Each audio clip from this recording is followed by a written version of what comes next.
Let's do waxing at home with Ladybird Papaya Wax. It is pure from harmful chemicals, so goodbye to rashes, redness, irritation, and allergies. Now let's open the jar.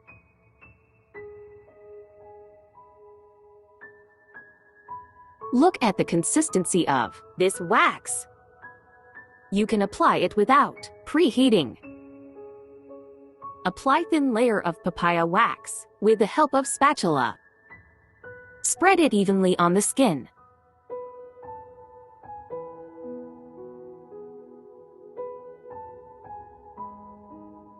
Apply Ladybird non-woven wax strip on the wax and rub it. Now pull hair in the opposite direction of growth. Don't forget to stretch the skin for easy pull. And it's done. No pain and easy to apply.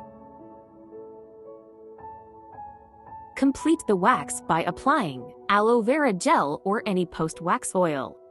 It's so smooth and clean. OMG! Look at the difference. I loved the results. Go shop from Ladybird and say goodbye to salon.